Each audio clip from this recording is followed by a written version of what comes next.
Good morning, everyone. Happy Sunday. Welcome to a new episode of Sports News Flash at 12 with your weekend sports anchor, Miguel Medina. I know the loveliest um, weekend sports anchor in the game right now. I'm just playing. But this this has been an interesting week for sports. But let's get to it. Um, I want to start off with Nate McMillan. Nate McMillan, he was fired by the Atlanta Hawks. A move that I wasn't surprised I saw it coming. Do I think that he deserved to get fired? No, but there was a rocky relationship between him and star point guard Trey Young. Listen, Nate McMillan in 3 seasons, he finished with a 99-80 record. In 2021, he took the Atlanta Hawks to the Eastern Conference Finals. They lost in 6 games to the Milwaukee Bucks, who became the eventual world champions. I thought that after 2021, the Hawks, I thought to myself, they're going to be a team to look out for. But then the next season, um, they weren't as great as 2021. They lost to Miami Heat in the first round. And then this season, I thought they were going to get better once they got on Murray from the San Antonio Spurs, which will provide a backcourt help for Trey Young. Not only is he a good offensive player, but he's a good defensive player as well. So I thought that the Hawks should have been better from a record standpoint. They're currently 29-30, sitting in 8th place in the Eastern Conference.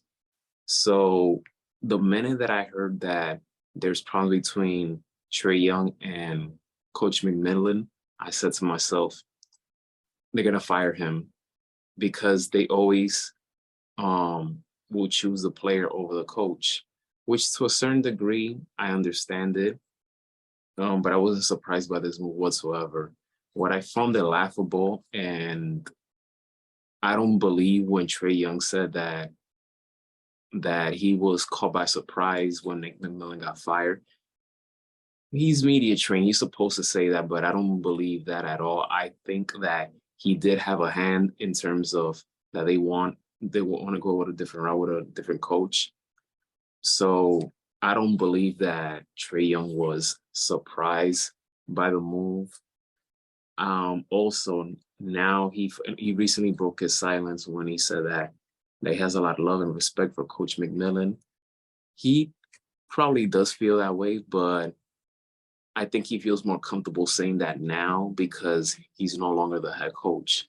So I could be wrong, but that's just something that I'm already accustomed of seeing in terms of when a coach gets fired, that you hear speculation and rumors that the player wants the coach out, but then when they face in front of the media, they make these false statements saying, where the hell did they get that from? That's not true, blah, blah, blah.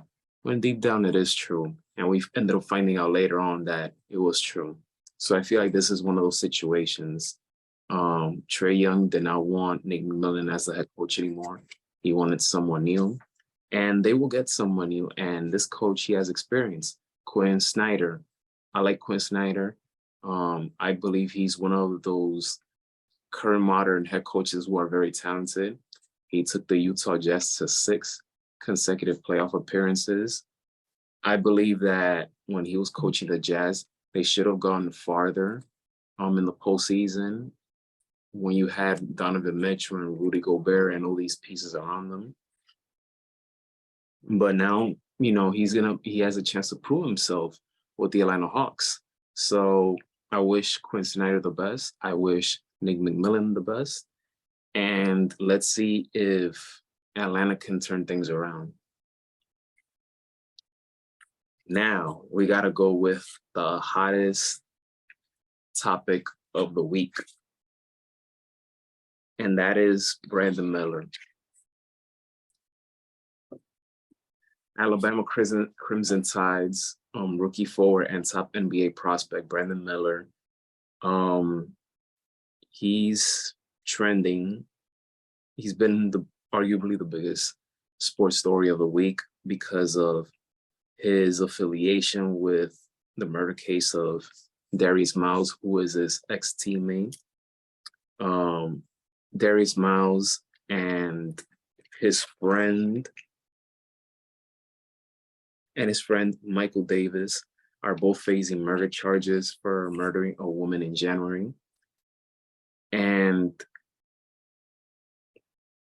I can't say too much about the subject because we still need to find out more information about it. So I'm not gonna point fingers in who did this, who did what. But in Brandon Miller's case,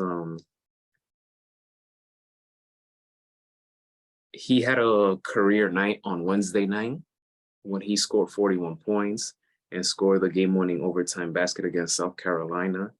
This happened one day after cops said that he was connected to a murder case. So it's a complicated situation.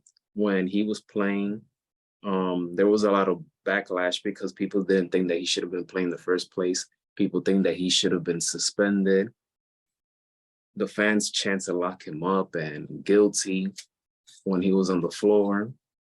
So, like I said, I can't say too much about the subject.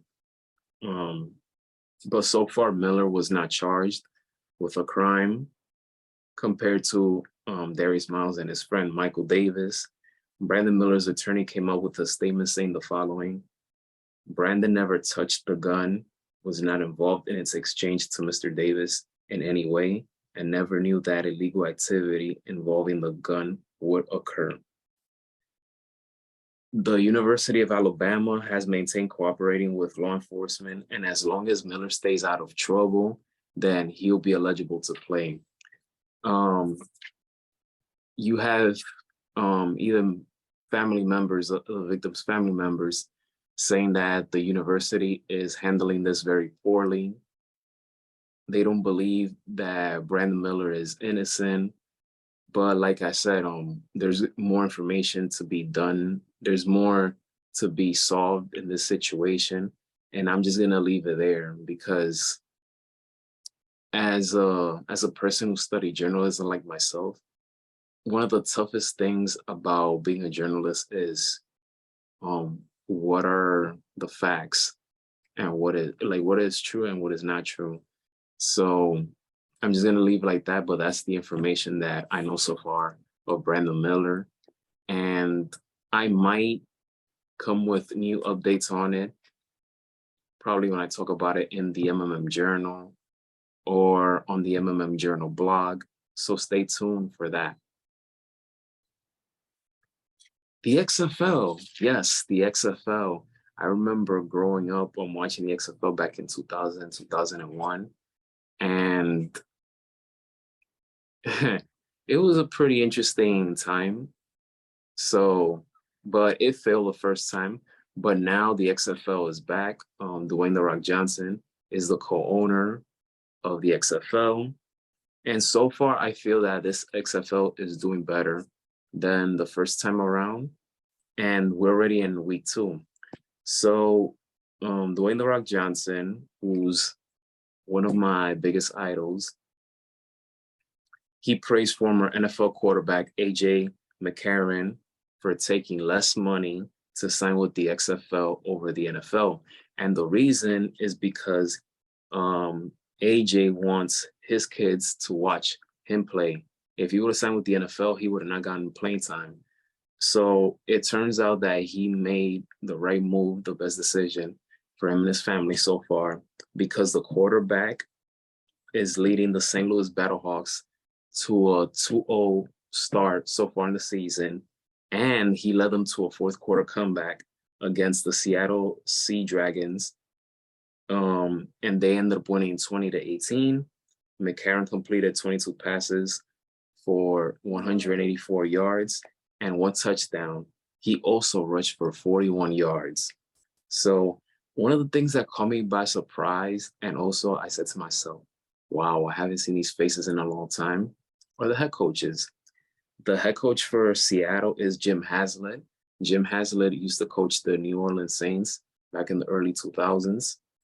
And St. Louis head coach is Anthony Bett. Anthony Bett is a former New York Jets tight end. He was a very likable tight end for the Jets. So these are two faces that I haven't seen in years. years. So it's good to see them, at the head coaching position for the XFL. I haven't watched the XFL, but I have watched the highlights on YouTube. And like I said, I wish Dwayne "The Rock" Johnson and the whole entire team and XFL the best of luck. But so far, I'm liking this XFL compared to the early 2000s.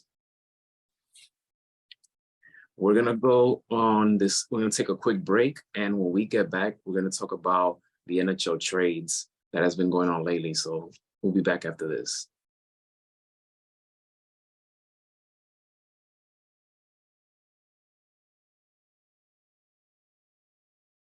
Welcome back to Sports News Flash at 12 with your one and only weekend sports anchor, Miguel McMedina.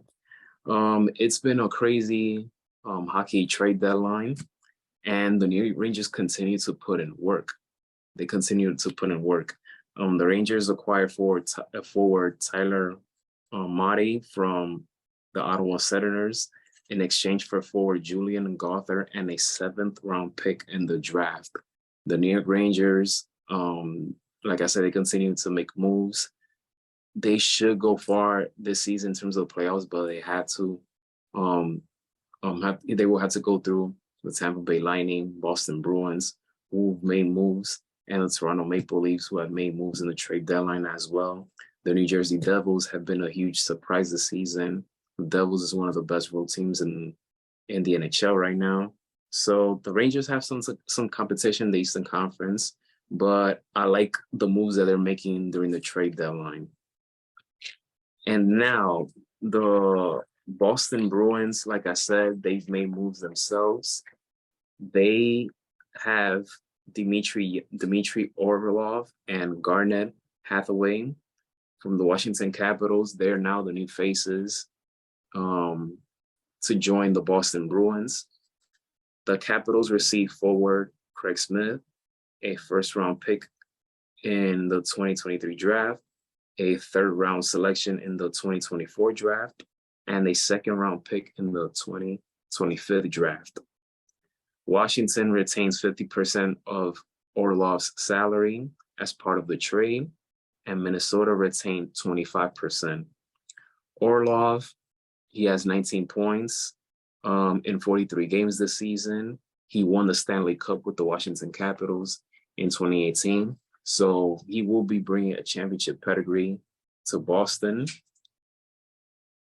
And also Orlov has 23 points in 23 playoff games. So if you're Boston, you like this addition, as well as Hathaway.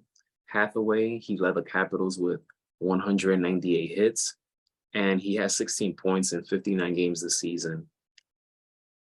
Hathaway joining the Bruins, it gives them strength, and it gives them strength on both forward and defensive positions for this team. So the Boston Bruins, I hate to admit it, but they are a very great team, and it's championship or bust for them. It is championship or bust for them. They have the pieces intact, and now with these additions to the team, they're currently in 1st place. So they have all the pieces to not just come out of the East, but also to win it all as well. I don't want that to happen because as a New Yorker, I don't like seeing no Boston teams winning, but we got to give credit where credit is due. They know how to win, and let's see how far the Bruins can go this season.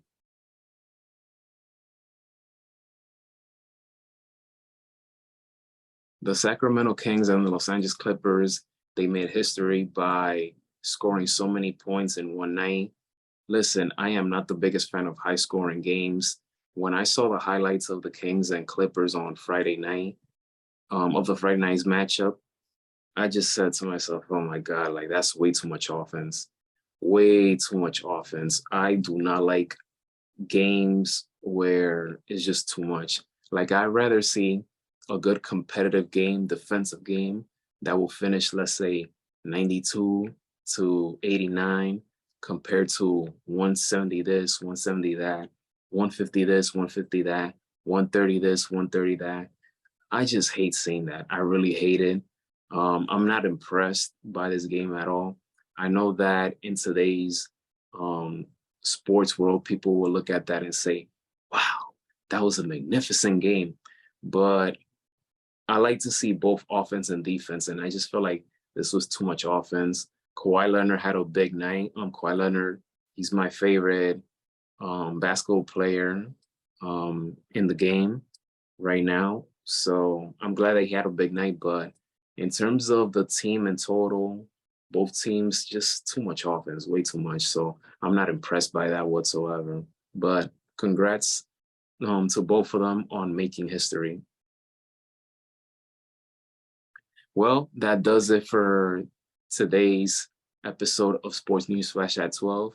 Enjoy the rest of your Sunday. Be safe out there. Always have God in your heart. I won't be recording a new episode next week because there's just a lot going on next weekend. So I'll be seeing you 2 weeks from today. So stay tuned for the new episode 2 weeks from today. And as always, take care. We'll see you next time.